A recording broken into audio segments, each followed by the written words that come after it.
ರಾತ್ರಿ ವೇಳೆ ಮೈಸೂರು ಅರಮನೆಯ ಗೊಮ್ಮಟದಲ್ಲಿ ಕೆಂಪು ಬಣ್ಣದ ದೀಪ ಉರಿಯೋದನ್ನ ಯಾಕೆ ಗೊತ್ತಾ? ಮೈಸೂರು ಅರಮನೆಯ ವಿದ್ಯುತ್ ದೀಪಾಲಂಕಾರವನ್ನು ನೋಡುವುದೇ ಕಣ್ಣಿಗೊಂದು ಹಬ್ಬ.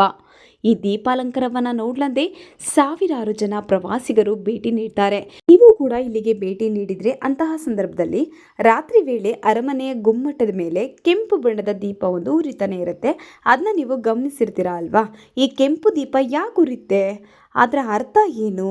ಈ ಕುರಿತು ಇದ್ರ ಬಗ್ಗೆ ಒಂದಿಷ್ಟು ಇಂಟ್ರೆಸ್ಟಿಂಗ್ ಮಾಹಿತಿ ಈ ವಿಡಿಯೋದಲ್ಲಿದೆ.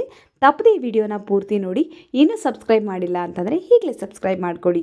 ಹಾಗಿದ್ರೆ ವಿಡಿಯೋ ಶುರು ಮಾಡೋಣ ಬನ್ನಿ. ಅರಮನೆಯ ಗುಮ್ಮಟದ ಮೇಲೆ ಸದಾ ಕಾಲ ಉರಿಯುವಂತಹ ಕೆಂಪು ಬಣ್ಣದ ದೀಪದ ಅರ್ಥ ಏನಪ್ಪಾ ಅಂದರೆ ಮಹಾರಾಜರು ಇಲ್ಲ ಅಂತ ಅರ್ಥ. ಹಾಗೆ ಹಸಿರು ದೀಪ ಏನಾದರೂ ಉರಿತಾ ಇತ್ತು ಅಲ್ಲಿ ಅಂತ ಅಂದರೆ ಮಹಾರಾಜರು ಸಿಂಹಾಸನದ ಮೇಲೆ ಇದ್ದಾರೆ ಅಂತ ಅರ್ಥ. ಈ ಒಂದು ವಿಚಾರದ ಬಗ್ಗೆ ಅದ್ಭುತವಾದಂತಹ ಮಾಹಿತಿಯನ್ನು ಧರ್ಮೇಂದ್ರ ಕುಮಾರ್ ಅರೇನಹಳ್ಳಿ ಅನ್ನೋರು ತಮ್ಮ ಇನ್ಸ್ಟಾಗ್ರಾಮ್ ಖಾತೆಯಲ್ಲಿ ಹಂಚಿಕೊಂಡಿದ್ದಾರೆ.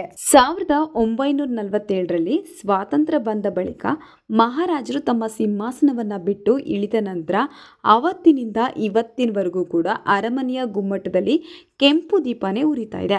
ಮುಂಚೆ ಎಲ್ಲ ಏನಾಗ್ತಿತ್ತಪ್ಪ ಅಂದರೆ ಜಯಚಾಮರಾಜೇಂದ್ರ ಒಡೆಯರ್ ಆಳ್ವಿಕೆ ನಡೆಸಿದಂಥ ಕಾಲದಲ್ಲಿ ಮಹಾರಾಜರು ಅರಮನೆಯಲ್ಲಿ ಇದ್ದಾರೆ ಅಂತ ಅಂದಾಗ ಹಸಿರು ಬಣ್ಣದ ದೀಪ ಉರಿತಾ ಇತ್ತು.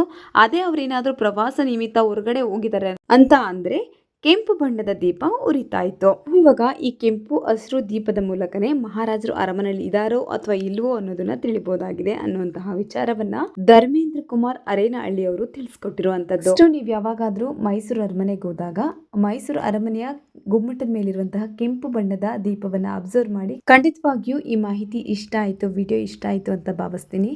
ವಿಡಿಯೋ ಇಷ್ಟ ಆದರೆ ಲೈಕ್ ಮಾಡಿ, ಶೇರ್ ಮಾಡಿ, ಕಮೆಂಟ್ ಮಾಡಿ. ಮತ್ತಷ್ಟು ವಿಡಿಯೋಗಾಗಿ ನನ್ನ ಚಾನಲ್ನ ಸಬ್ಸ್ಕ್ರೈಬ್ ಮಾಡಿ.